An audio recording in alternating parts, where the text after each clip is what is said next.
அனைத்து நல்லுள்ளங்களுக்கும் வணக்கம். நான் உங்கள் ரவிக்குமார். தினம் ஒரு தகவல் அடிப்படையில் ஜியோ பாலிட்டிக்ஸ் நம்ம எங்கே கிளம்புறோம் உங்களுக்கே தெரியும். ஈரானில் பதற்றம் குறையவே இல்லை. அடுத்தடுத்த அறிவிப்புகள். ட்ரம்ப் அவர்கள் டூருக்கு போயிட்டு திங்கக்கிழமை வந்தார்ல, திங்கக்கிழமை இருந்து பரபரப்பான அறிவிப்புகள். மனுஷன் இந்த போயிட்டு 24 மணி நேரத்தில் அனௌன்ஸ் பண்ணுறனாரு. அறிவிப்பு வரி விதிக்கிறேன் ஒரு 25%. யாரெல்லாம் ஈரான் கூட அப்படி பேசி சிரித்து சந்தோஷமாக இருக்கீங்களோ அவங்க மீது குறிப்பாக பிரிக்ஸ் நாடுகள் மீது ஒரு 25% பக்கம் நான் வரி விதிக்கிறேன் அப்படின்னு சொன்னார்.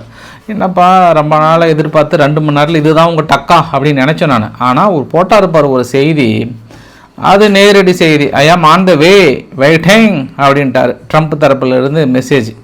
அந்த வெயிட்டிங்க்கு ஈரான் தரப்பில் என்ன வெயிட்டிங் சொல்லியிருக்காங்கன்றதையும், அங்கே இருக்கக்கூடிய தகவல்கள் என்ன, அங்கே இருக்கக்கூடிய சம்பவங்கள் என்ன, எல்லாமே ஒன்றுக்கொன்று பிணைந்த ரொம்ப பரபரப்பான சம்பவத்துக்குள்ளே போக போகிறோம்.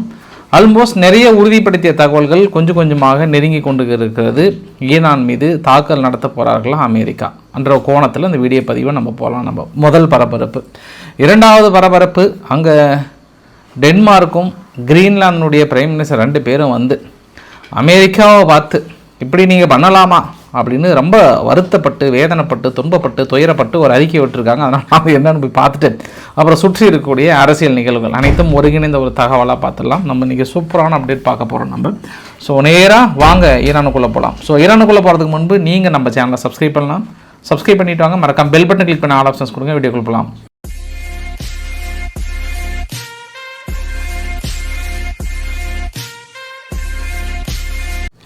நம்ம ஃபஸ்ட்டு எடுத்த உடனே அந்த சீரியஸான விஷயத்தை பேசிடலாம். ஏன்னா ட்ரம்ப் அவர்கள் வந்து தனது எக்ஸ் தளத்தில் ரொம்ப ஒரு கடுமையான ஒரு வார்த்தைகளை சொல்லி போட்டிருக்கிறார்.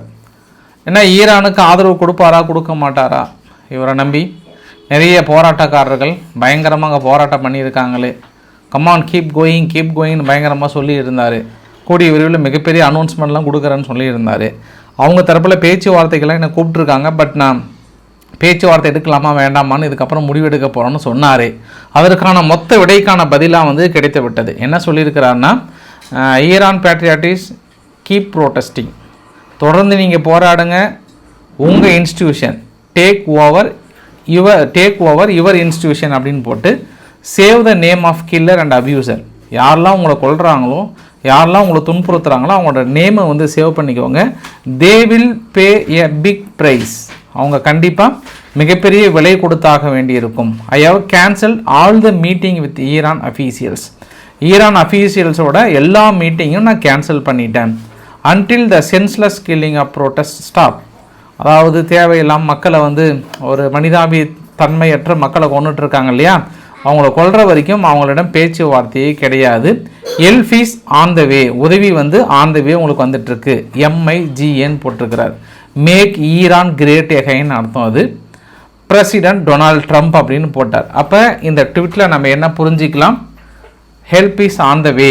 அப்போ அட்டாக் பண்ண போகிறாங்களா, பொருளாதார தடை விதிக்க போகிறாங்களா, வேறு என்ன பண்ண போகிறாங்கன்றதுக்கான மிகப்பெரிய கேள்விக்கான விடைகளை நம்ம தேட வேண்டியது இருக்கிறது. ஏன்னா சுற்றியும் ஒரு பரபரப்பு. இன்னொரு விஷயத்தை கூட பார்க்க முடியுது. இன்றைக்கி ஈரானில் இருக்கக்கூடிய அமெரிக்க மக்கள் எவ்வளோ சீக்கிரம் வெளியேற முடியுமோ அவ்வளோ சீக்கிரம் 24 மணி நேரம் டைம் கொடுத்துருக்காங்க. ரொம்ப சீக்கிரமாக வெளியேற சொல்லியிருக்காங்க. இதற்கு முன்பு வெனிசுலாவில் கூட என்ன சொன்னாங்கன்னா, கேர்ஃபுல்லாக இருங்க, வெளியேற சொல்லலை. ஆனால் ஈரானில் இருக்கக்கூடிய அமெரிக்க மக்களை நீங்கள் வெளியேறுங்க அப்படின்னு சொல்கிறது வந்து நம்ம அடுத்த கட்டம் என்னவா இருக்குன்றதை கொஞ்சம் யூகிக்க முடியுது. நான் காலையில் கூட சொல்லியிருந்தேன், நார்வே வந்து அங்கே இருக்கக்கூடிய மக்களை எவ்வளோ சீக்கிரம் வெளியேற முடியுமோ வெளியேறிடுங்க, குளிச்சிருந்தீங்கன்னா துண்டோட கூட வந்துடுங்க, ஒன்றும் பிரச்சனை, நம்ம ஊரில் ட்ரெஸ்ஸு வாங்கிக்கலாம் வாங்கன்ட்டாங்க. இந்த மாதிரி பரபரப்பாக எல்லா நாடுகளும் அடுத்தடுத்த அனௌன்ஸ்மெண்ட். ஈரானுக்குள்ளே மறுபடியும் போராட்டம் தொடருமா தொடராதா அப்படின்னா, ஈரான் வந்து ஒரு புதிய டாக்டிக்ஸை கையாளுறாங்க. அதாவது வெனஸ்டே அன்றைக்கி என்ன பண்ணுறாங்கன்னா, ஒரு 2 பேர்த்துக்கு இல்லை 3 பேர்த்துக்கு பொதுமக்கள் மத்தியில் தூக்கிலிடுறாங்க.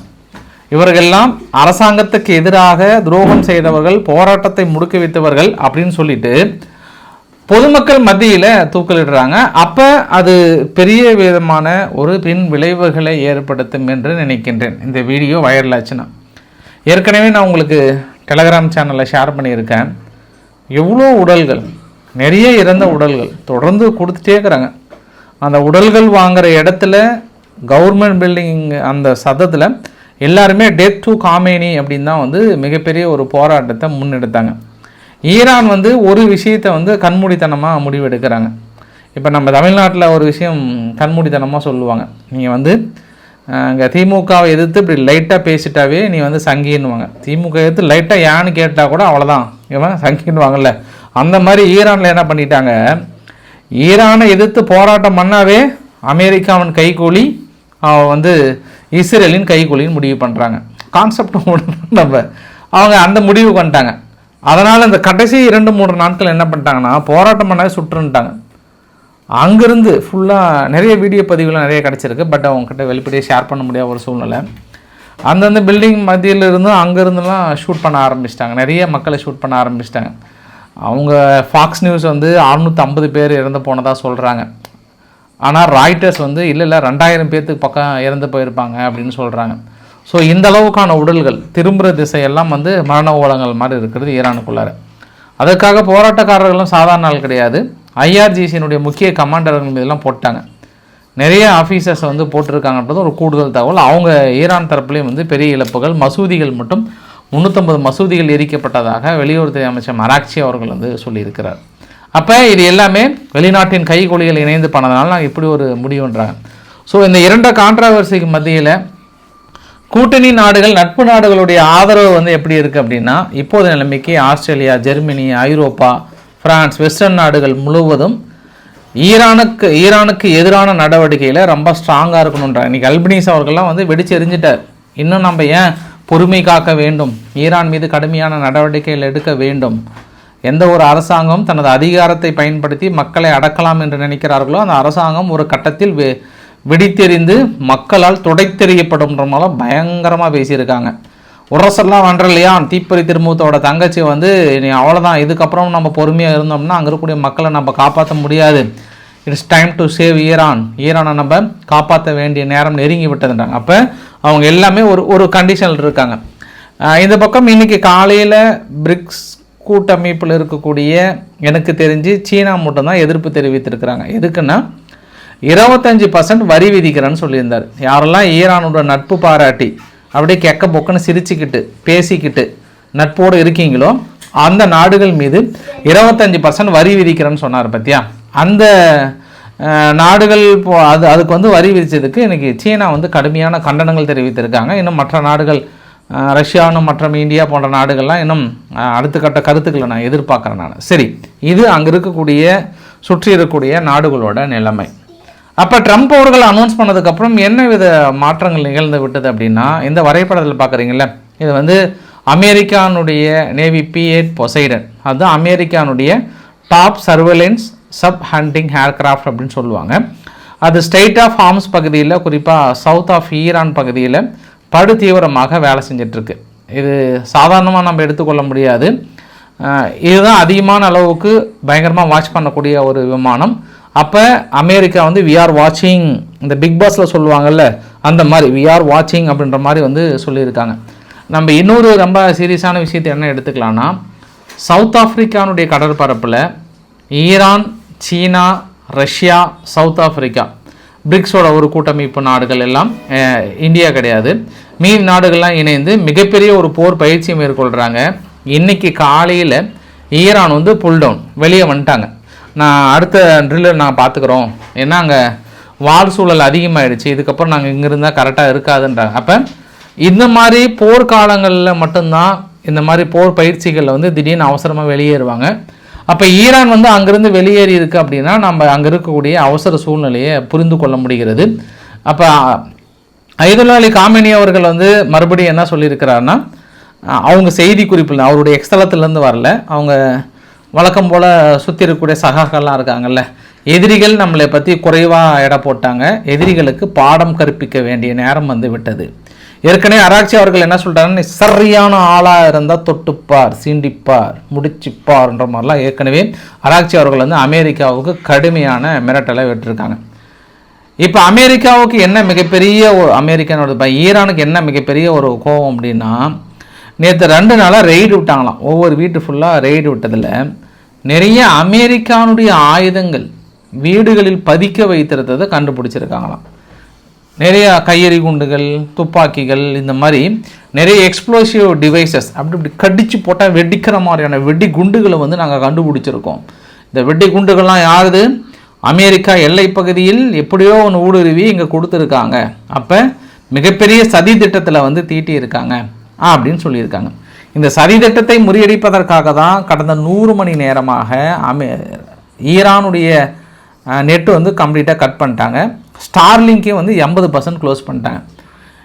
இன்றைக்கி ஈரானுடைய பொருளாதார வீழ்ச்சிக்கு இதுவும் ஒரு மிக முக்கிய காரணம். நினச்சி பாருங்கள், ஒரு நாட்டுக்குள்ளே 100 மணி நேரத்துக்குள்ளே முழுமையாக நெட்டு இல்லை அப்படின்னா நினச்சி பாருங்களேன், பேங்க் இயங்காது, மற்ற எந்த ஒரு அரசாங்க இதுவுமே இயங்காது, அவங்க ஷேரே க்ளோஸ் பண்ணிட்டாங்க. இந்த மாதிரி எல்லாமே வந்ததுன்னா அப்போ எப்படி வீழ்ச்சி வராமல் என்ன பண்ணும்? அதனால தான் அங்கே ஈரானில் $1 வந்து இந்த தாக்கல் நடத்துறதுக்கு முன்பு, இந்த நெட்டெல்லாம் கட் பண்ணுறதுக்கு முன்பு எவ்வளோ இருந்துச்சு? 42,000 ரியால் இருந்தது. நெட்டெல்லாம் கட் பண்ணதுக்கப்புறம் இன்றைக்கி எதுவுமே இயங்காதனால எவ்வளோ வந்திருக்கு? இன்றைக்கி காலையில் உங்ககிட்ட காட்டினேன் 11 லட்ச ரூபாய், சம்திங் 12 லட்ச ரூபாய் வந்துருச்சு. அதாவது ஒரு ரியால் வந்து அங்கே டாலருக்கு $1 ஈக்குவல் டு 12 லட்சம் ரியால் வந்திருக்கு. அதே மாதிரி தான் ஈரோ வந்து 13 லட்சமாக தாண்டி இருக்குன்னா நாளைக்கு எவ்வளோ தாண்ட போதோ தெரியல.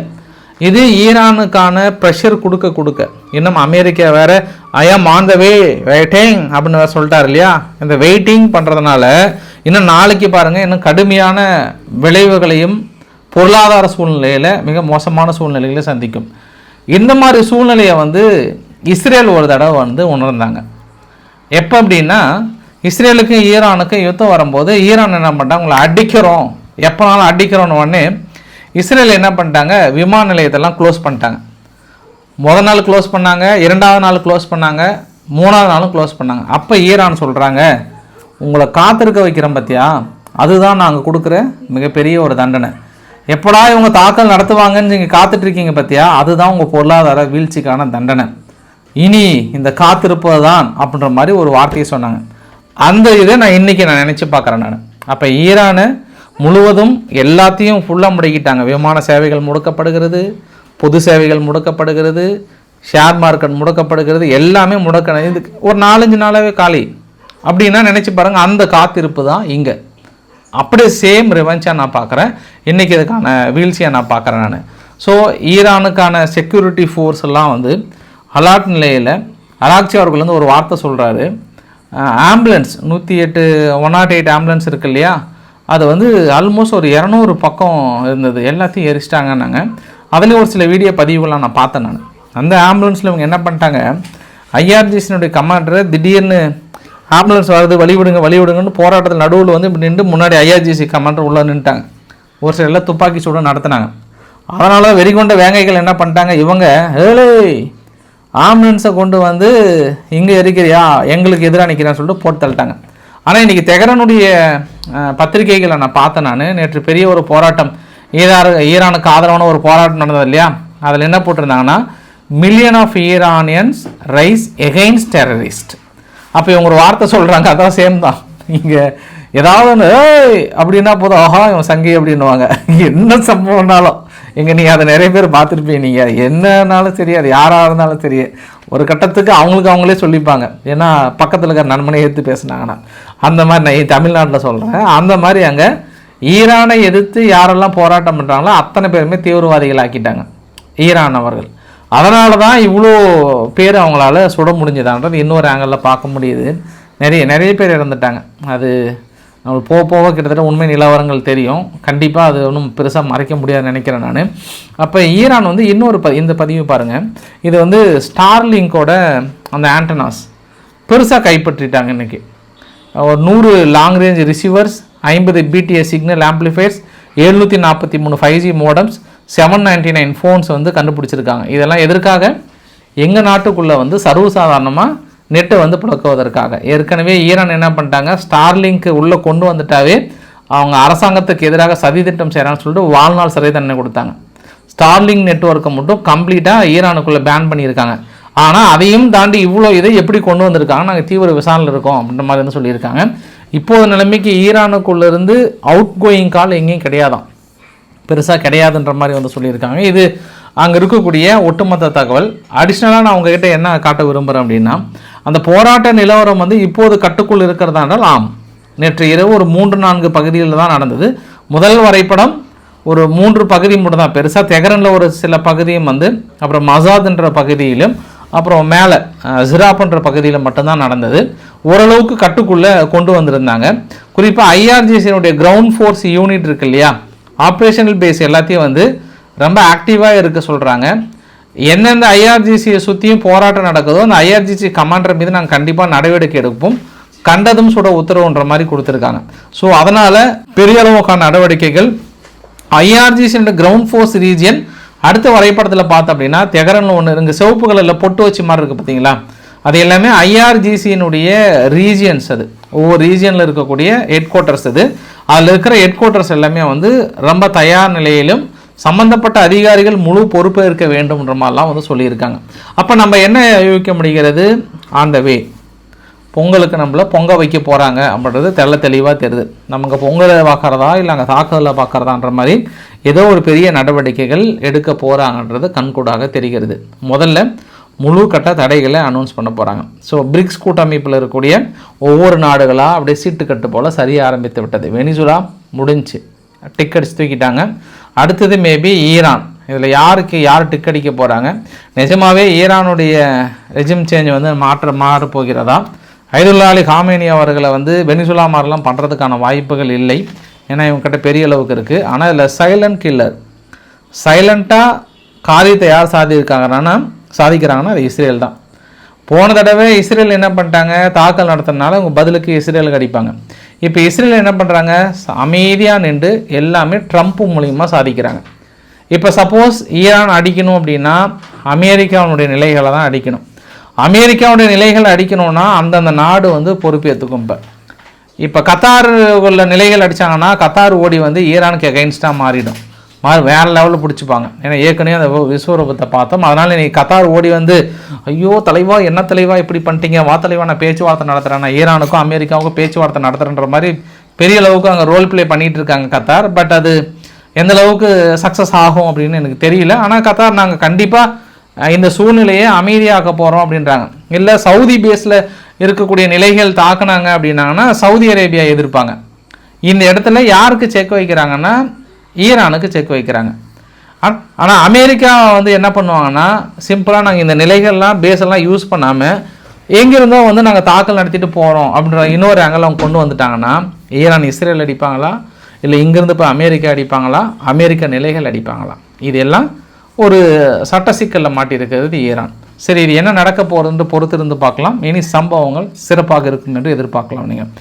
சரி, அடுத்து நம்ம கிரீன்லாந்து விவகாரத்தை எடுத்துக்கலாம். ஏன்னா கிரீன்லாந்து விவகாரத்தை பொறுத்த வரைக்கும் இன்றைக்கி ஃபுல்லாக வெரி டயர்ட் மூடில் ஆகிட்டாங்க. கிரீன்லாந்துடைய prime minister gents Frederick Nelson, அப்புறம் டென்மார்க்கினுடைய பிரசிடெண்ட் ஃப்ரெட்ரிஸ்கியன் அவர்கள் ஒன்றாக இணைந்து செய்தியாளர்களை சந்திக்கிறாங்க. செய்தியாளர்களை சந்திக்கிறதுக்கு முன்பு மற்றொரு பெஸ்ட்டு காமெடி நடந்தது. மெத்வதேவ் அவர்கள் வந்து சைலண்ட் கில்லர் மாதிரி ஒரு மெசேஜ் ஒன்று போட்டிருந்தார். கிரீன்லாந்து நீங்கள் வந்து உங்கள் நாடை இழக்காமல் இருக்கிறதுக்கு, அமெரிக்கா அவங்களோட இணைக்காமல் இருக்கிறதுக்கு பெஸ்ட் ஐடியா நான் கொடுக்கட்டுமா? நீங்கள் ஒன்றும் இல்லை, ரஷ்யாவோட இணைகிறேன்னு சொல்லிட்டு ஒரு மெசேஜ் ஒன்று போடுங்க, போதும், நாங்கள் உங்களை காப்பாற்றிக்கிறோம், வரீங்களா, காப்பாற்றுறேன் அப்படின்னு போட்டிருந்தார் பாரு. இது வேற லெவல் சீரியஸாகவே. அதாவது நம்ம ஜியோ பாலிட்டிக்ஸ் பார்க்குற நமக்கு வந்து இந்த தலைவர்களோட இந்த மாதிரியான மெசேஜ்லாம் வந்து டைமிங் சென்ஸ் தான், வேற லெவல் இல்லை. ஏன்னா அமெரிக்கா போயிட்டு கிரீன்லாந்து எந்த நேரத்துலையும் பிடிக்கிறேன்னு சொல்கிறாங்க. கிரீன்லாந்து வந்து இன்றைக்கி சொன்ன டைலாக் என்னென்னா, அதை நான் உங்ககிட்ட நான் ரிமெம்பர் பண்ண விரும்புகிறேன். Greenland will not be owned by United State. அவங்களால வாங்க முடியாது, அவங்களால கவர்னன் பண்ண முடியாது, இது வந்து not a part of United State அப்படின்றது வெளிப்படையாக நான் சொல்ல விரும்புகிறேன். அது இல்லாமல் நாங்கள் எப்போவுமே டென்மார்க்கு கூட தான் இருப்போம், நாங்கள் நேட்டோவை தான் சூஸ் பண்ணியிருக்கோம். எங்களுக்கு வந்து we choose kingdom of Denmark, அதனால் we choose the Europe union. நாங்கள் அமெரிக்கான்ற ஒரு நாடை சூஸ் பண்ணவே இல்லை, நான் நேட்டோவை சூஸ் பண்ணதை நாங்கள் தான், ஆனால் அமெரிக்காவை இல்லை அப்படின்னு சொல்லியிருக்காங்க. மறுபடியும் டென்மார்க்கோட ஃப்ரெட்ரிஸ்கியன் அவர்கள் என்ன சொல்கிறாங்கன்னா, அவர் message is clear, Greenland is not for sale. கண்டிப்பாக கிரீன்லாந்து வந்து விலைக்கு கிடையாது, நாங்கள் சேல் பண்ணுறதுலாம் கிடையாது. நாளைக்கு ரொம்ப முக்கியமான நாளுங்க. யார்? அமெரிக்கானுடைய ஸ்டேட் செக்ரட்டரி மார்க் ரூபியோ இருக்கிறார் இல்லையா, மார்க் ரூபியோ அவர்கள் இங்கே வராரு, வந்து பேச்சுவார்த்தை நடத்துகிறார் டென்மார்க்கு கிட்ட. ஆனால் இவங்க வர்றதுக்கு முன்னாடியே ஆன்சர்லாம் ரெடி பண்ணி வச்சுக்கிட்டாங்க. எந்த காரணத்தை கொண்டும் எந்த சூழ்நிலை கொண்டும் எங்களால் விட்டு கொடுக்க முடியாது. இந்த மாதிரி வலிமை மிகுந்த நாடுகள் இந்த மாதிரி மிரட்டல் கொடுப்பதனால் நேட்டோ நாடுகள் செதிய போகிறது, ஐரோப்பா நாடுகள் செதிய போகிறது. இந்த எந்த வகையிலும் ஏற்றுக்கொள்ள முடியாது. வேணா நாங்கள் அடிஷனல் ஆப்ஷன் கொடுக்குறோம், வேணா நேட்டோ நாடுகளுடைய படைகளை முழுமையாக கிரீன்லாந்துக்குள் நிறுத்துவதற்கான முழு ஒப்புதலை வேண்டும் என்றால் கொடுக்கிறோம், ஆனால் இணைவதை நாங்கள் தடுக்கிறோம் என்றாங்க. காஜா கலாஸ் அவர்கள் என்ன சொல்கிறாங்க, நம்ம அதாவது எல்லாரும் இணைந்து நம்ம பயணிக்க வேண்டியது இருக்கும். அப்படி இல்லைன்னா ஆர்டிக் பகுதியை மட்டும் நம்ம யுனைடெட் ஸ்டேட், நேட்டோ, யூரோப்பெல்லாம் இணைந்து ஆர்டிக் நேட்டோ அலையன்ஸ் ஒன்று உருவாக்கி ஏன் நம்ம அங்கே பெரிய ஒரு பேஸை உருவாக்கக்கூடாதுன்றாங்க. அம்மா அவங்க எந்த பேச்சும் கேட்கலாமா, அவங்க வந்து எனக்கு தெரியாதுன்னு இங்கே கொடுத்தே ஆகட்டாங்க. இந்த சின்ன பிள்ளைங்க அந்த பலூனை காட்டி எனக்கு வேணும் அடம் பிடிக்கிறாங்களே, அந்த மாதிரி அவங்க அடம் பிடிச்சிருக்கிறாங்க. அதனால தான் இந்த நேரத்தில் ஓடி வந்தால் மெத்தவதி அவர்கள், ஏமா அப்படி புலம்புறீங்க, ஐரோப்பா நாடுகளே உங்கள் புலம்புறதை நிறுத்துங்க, நான் உங்களுக்கு பெஸ்ட் ஐடியா கொடுக்குறேன், நாங்கள் ரஷ்யா கூட இணைஞ்சுக்கிறோன்னு ஒரே ஒரு வார்த்தை சொல்லுங்கள், நாங்கள் வந்து உங்களை காப்பாற்றிக்கிறோம் அப்படின்னு சொல்லியிருக்கிறார். இருந்தாலும் இப்போ மார்க் ரூட்டே அவர்கள் வந்து என்ன சொல்லியிருக்கிறாருன்னா, கவலைப்படாத நண்பர்களே, இந்த ரிலேஷன்ஷிப் வந்து நல்லா தான் போயிட்டுருக்கு, இது வந்து 80 வருட பந்தம் இது, அதனால் நம்ம எப்பாடுபட்டாவது நம்ம அமெரிக்கா எல்லாமே ஒன்றாக இணைந்து பயணிக்க வேண்டிய ஒரு தருணம், நம்ம சண்டை போட வேண்டிய தருணம் இல்லை, ஒன்றாக பயணம் பண்ண வேண்டிய ஒரு தருணம்ன்றாங்க. ஜெர்மனி இன்னைக்கு வந்து இன்டர்நேஷ்னல் லா வந்து எல்லா நாடுகளுக்கும் அப்ளை, அது அமெரிக்காவுக்கு மட்டும் விதிவிலக்கு இல்லை. எல்லா நாடுகளும் இன்டர்நேஷ்னல் லாவை ஃபாலோ பண்ணல சொல்கிறாங்களே, இவங்க ஃபாலோ பண்ணுறாங்களா அப்படின்னு ஃப்ரைட் ரைஸுக்கு வந்துச்சு பாரு கோவம். மனுஷன் இங்கேருந்து இந்தியாவிலேருந்து போனதில் டென்ஷன் ஆகிறாரு, ரொம்ப டென்ஷன் ஆகிறாரு. இப்போ அமெரிக்காவை பார்த்து பயங்கரமாக என்ன நினச்சிட்ருக்கீங்கன்றாரு. ஐரோப்பா நாடுகள்லாம் வந்து ஒன்றி நின்றுன்றாங்க. ஜெர்மனி, ஸ்வீடன் எல்லாம் ஒன்றா சேர்ந்து பிரித்து மேய போகிறாங்க. என்ன நடக்க போதோ நம்ம பொறுத்திருந்து பார்க்கலாம். ஆனால் மற்றொரு தகவல், காஸ்பியன் சீல 4 கப்பல் மீது இன்றைக்கி உக்ரைன் பெரிய தாக்கல் நிகழ்த்தியிருக்காங்க. கிரீக்கோட கப்பல் அங்கே காஸ்பியன் கடல் பகுதியில் ரஷ்யானுடைய ஆயிலை எடுத்து செல்வதற்காக நிறுத்தி வைக்கப்பட்டிருந்த கப்பலை அடுத்தடுத்து போட்டாங்க. 4 கப்பலும் வந்து பெரிய அளவுக்கு சேதாரமாக இருக்குன்றாங்க. ஒன்று வந்து டெல்டா ஹார்மனி, இன்னும் வந்து மாட்லிடா, இன்னொன்று வந்து ஃப்ரூட், அப்புறம் வந்து டெல்டா சுப்ரிமி. இந்த 4 கப்பல் மீதும் தாக்கல் நடத்தப்பட்டதாக சொல்கிறாங்க. அதற்கு நான் இன்னொன்று சொல்லிடுறேன். நேற்று என்ன பண்ணாங்க, அங்கே ரஷ்யா உக்ரைனுடைய கருங்கடல் பகுதியில் ஒடிசா போர்ட்டில் வந்து சேம் கிரீக்கோட கப்பல் ஒன்று வந்திருக்கு, வெஜிடபிள் ஆயிலை சுமந்து செல்வதற்காக, சன்ஃப்ளவர் ஆயிலுடைய இதை சுமந்து செல்வதற்கு அடிச்சிட்டாங்க. யார்? ரஷ்யா அடிச்சிட்டாங்க. அதை மூழ்கிட்டு இருந்தது. அப்புறம் நேற்று துறைமுக நகரமான இன்னொரு பகுதியை வந்து ஃபுல்லாக அடிச்சிட்டாங்க. யார்? ரஷ்யா. அப்புறம் தலைநகர் கியூவும் வந்து பெரிய அளவுக்கான தாக்குதல். இன்ன வரைக்கும் அங்கே பேட்ரி பவர் எதுவுமே இல்லாமல் இருக்காங்க. ஒவ்வொரு வீட்லேயும் இந்த அடுப்பு வீட்டில் இருக்கக்கூடிய கேஸ் மூலயமா அங்கே இருக்கக்கூடிய கற்களை வந்து சூடு பண்ணி அது மேலே கையை வச்சுட்டு சூட்டை போக்கிட்டு இருக்கிறோம். அந்த அளவுக்கு வந்து மிக மோசமான சூழ்நிலைறாங்க. உக்ரைன் என்ன பண்ணியிருக்காங்க, பதிலுக்கு ஒரு ரஷ்யாவுடைய மிலிட்ரி பேஸில் நாங்கள் தாக்கல் நடத்தியிருக்கோம். ரஷ்யாவுடைய முக்கியமான சிட்டியில் ஒரு லவுட் எக்ஸ்ப்ளோசிவ்ன்றாங்க. குறிப்பாக கார்கோ ஒப்லாஸ்டில் தான் இவங்க பெரிய தாக்கல் நிகழ்த்தியிருக்காங்க. பட் ரஷ்யாவுக்கு ஒரு சோகமான செய்தி, உக்ரைன் இது ஐரோப்பாவுக்கு கொண்டாட்டமான செய்தி என்னவென்றால், 20ஆம் கட்ட பொருளாதார தடையை நாங்கள் அவ்வளோதான், இந்த தடவைலாம் வந்து ரஷ்யா மட்டும் எங்கள் பேச்சை கேட்கல அப்படின்னா முடிச்சிடுவோம் கதையன்றாங்க. 20ஆம் கட்ட பொருளாதார தடையை போட்டு பிரித்து மேய போகிறாங்க. இப்போ இவங்க போட்ட 19 பொருளாதார தடையை சக்ஸஸ், பிரித்து மேய்ஞ்சிட்டாங்க. இப்போ 20ஆம் கட்ட பொருளாதார தடையை விதிக்க போகிறேன்றாங்க. பெரிய ஒரு மாற்றம். மால்டோவாவில் எங்கள் நாட்டுக்குள்ளே ரஷ்யானுடைய ஆதிக்கம் இது எல்லாமே பெரிய அளவுக்கு தடுக்கணும் அப்படின்னா நாங்கள் ரொமானியா கிட்ட இணைஞ்சிக்கலான்னு பார்க்குறோம். இதுதான் எங்களுக்கு வந்து அடுத்த கட்ட வழி அப்படின்னு சொல்லிட்டாங்க. இப்போ ரொமானியா கிட்ட இணைஞ்சிட்டோம் அப்படின்னா ஆல்மோஸ்ட் நாங்கள் நேட்டோ கூட இணைஞ்ச மாதிரி ஆகிடும். அதாவது தனது நாட்டையே அழுங்காமல் குழுங்காமல் ரொமானியாவை கொடுக்குறேன்றாங்க. அங்கே பாவம் அமெரிக்கா கஷ்டப்பட்டு கிரீன்லாந்து பிடிக்கிறதுக்கு ஏகப்பட்ட எதிர்ப்பு வந்திருக்கிறது. ஆனால் இங்கே பார்த்தோம் அப்படின்னா சிம்பிளாக வந்து ஒரு நாட்டையே நான் ரொமானியாவுக்கு கொடுக்குறேன்னா என்னப்பா செய்யுது, எதிர்கட்சிகள்லாம் கடுப்பாயிட்டாங்க. ஏமா நீ நாட்டை காப்பாற்ற வந்தியா, நாட்டை எழுதி கொடுக்க வந்தியா, நீ நம்மளோட சொவினாரிட்டி இழக்கிறோம், நம்ம சுதந்திரத்தன்மை இழக்கிறோம், போய் நம்ம அவங்கக்கிட்ட இணைவது என்பது எங்களால் ஏற்றுக்கொள்ள முடியாதுன்னு இருக்காங்க. இருந்தாலும் ஷாண்டோ அவர்கள் வந்து ரொம்ப சீரியஸாக இருக்கிறாங்க. பட் எந்த அளவுக்கு இது சாத்தியம்னு தெரியல. இது பெரிய வேறு லெவல் ஐடியாவாக இருக்குது. இந்த ஐடியாவை ஜெலன்ஸ்கி ஃபாலோ பண்ணாருன்னா கரெக்டாக இருக்கும். உக்ரைனை கொண்டு போயிட்டு போலந்தோடு இணைச்சிட்டாருன்னா அப்போ உக்ரைன் வந்து போலந்தாயிருது. இதுக்கப்புறம் ரஷ்யா எப்படி தாக்கல் நடத்த முடியும்? இந்த மாதிரியான பலைய திட்டங்களை யார் கொடுத்ததுன்னா சமீபத்தில் ஜெலன்ஸ்கி வந்து கொடுத்தாரு. அப்போ ஒருவேளை உக்ரைனின் தைரியம் இருக்கா அப்படின்ற மாதிரி இன்னொரு ஆங்கிலையும் நம்ம பார்க்க முடியுது. இந்த வீடியோவோட கிளைமேக்ஸ் இறுதி பதிவில் இந்தியா வந்து வெனிசுலானுடைய ஆயிலை வந்து வாங்குவதற்கான பேச்சுவார்த்தை நடத்தி கொண்டிருப்பதாக ரிலையன்ஸ் நிறுவனம் அனௌன்ஸ் பண்ணியிருப்பதாக ராய்டர்ஸ் பத்திரிக்கை சொல்கிறாங்க. அமெரிக்கா கிட்ட போயிட்டு, அமெரிக்கா ஒன்றும் பிரச்சனை நான் கும்புது ஹாப்பியா ஐஎம் ஹாப்பின்ற மாதிரி நாங்கள் அங்கே வெனிசுலா கிட்டேருந்து வாங்கிக்கிறோன்னு சொல்லியிருக்காங்களாம். இன்றைக்கி இந்தியானுடைய யூனியன் மினிஸ்டர் அஸ்வினி வைஷ்ணவ் அவர்கள் வந்து அங்கே ட்ரெஸரி கிட்ட போய் ஸ்காட் பெசன்ட் அவர்கிட்ட பேசியிருக்கிறார். மினரல்ஸ் வந்து நிறையா சப்ளை பண்ணுறன்ற மாதிரி அக்ரிமெண்ட் வந்து ஒத்து வந்திருக்கிறோம் அப்படின்ற மாதிரி வந்து சொல்லியிருக்காங்க. தென்கொரியானுடைய முன்னாள் தலைவர் யான் ஷூக் யூல் இருக்கிறார் இல்லையா, அவர் திடீர்னு மார்ஷியல் லா ஒன்று கொண்டு வந்தார் இல்லையா, அந்த மார்ஷியல் லா வந்து கோர்ட்டில் கேஸ் போயிட்டுருக்கு இன்றைக்கி. அதனால் அரசாங்கம் வைக்கிற என்ன கேட்டிருக்காருன்னா, அவருக்கு மரண தண்டனை விதிக்க வேண்டும். யார் கேட்ட மார்ஷியல் லா கொண்டு வந்தார், இதை நம்ம அதை விதிக்கலை அப்படின்னா வருகின்ற தலைவர்கள் இதை பாடமாக எடுத்து அவங்களும் இம்ப்ளிமெண்ட் பண்ண ஆரம்பிப்பாங்க. விதியுங்கள் மரண தண்டனைன்றாங்க. அப்படி கொடுத்தாங்கன்னா அது மிகப்பெரிய தண்டனையாக பார்க்கப்படும். பொறுத்து இருந்து பார்க்கலாம். ஒரு அதாவது இஸ்லாமிக்னுடைய ஒரு குரூப் ஒன்று, அதாவது முஸ்லீம் பிரதர்ஹுட் ஆர்கனைசேஷன் சொல்லுவாங்க. இந்த முஸ்லீம் பிரதர்ஹுட் ஆர்கனைசேஷனை வந்து தடை செய்யப்பட்ட தீவிரவாத இயக்கமாக அனௌன்ஸ் பண்ணிட்டாங்க அமெரிக்கா. ஏற்கனவே அனௌன்ஸ் பண்ணியிருந்தாங்க. இன்றைக்கி அதிகாரப்பூர்வமான ஒப்புதல். எகிப்து, லெபனான், ஜோர்டன் இந்த 3 நாட்டில் இருக்கக்கூடிய முஸ்லீம் பிரதர்ஹுட் இயக்கங்கள் முழுமையாக தடை செய்யப்பட்ட தீவிரவாத இயக்கமாக அனௌன்ஸ் பண்ணிட்டாங்க. இப்போ சமீபத்தில் கூட யுஏஇ இருக்காங்கல்ல, யுஏஇ வந்து யூகேயில் போய் படிக்காதீங்க, நாங்கள் ஃபண்டிங் கொடுக்க மாட்டோம், அங்கே யூகேக்கு போனால் நீங்கள் தீவிரவாதிகளாம் திரும்பி வராங்கன்னு சொன்னார்ல. அதுக்கு அவங்க சொன்னதுக்கான காரணம் என்னென்னா, அங்கே போனால் அந்த முஸ்லீம் பிரதர்ஹுட் இயக்கம் இருக்கு இல்லையா, இந்த குரூப், இந்த தீவிரவாத குரூப் என்ன பண்ணுறாங்கன்னா முழுமையாக தீவிரவாதிகளாக மாற்றுறாங்கன்னு அவங்க சொந்த அங்காளிங்க பங்காளிங்களே வந்து இந்த முஸ்லீம் பிரதர்ஹுட்டை நிறைய பேர் வந்து தடை வச்சுருக்காங்க. சவுதி அரேபியாவில் தடை, யுஏஇயில் தடை வச்சுருக்காங்க. இன்னும் ஒரு சில இஸ்லாமிய நாடுகள் வந்து ஏற்கனவே தடை வச்சுருக்காங்கன்றது கூடுதல் தகவல். அமெரிக்கா வந்து டூ லேட்டு, இதை வைத்து எத்தனை நாள் பயன்படுத்தியிருந்தாங்க, இன்றைக்கி ஏனோ போதுன்னு நினச்சி டயர்ட் ஆகிட்டு தடை வச்சுட்டாங்க. ஸோ பிடிச்சிருந்தா லைக் பண்ணுங்கள், ஃப்ரெண்ட்ஸுக்கு ஷேர் பண்ணுங்கள், சப்ஸ்கிரைப் பண்ணுங்கள். ரவிக்குமார் சோமு சேனல். நன்றி, வணக்கம்.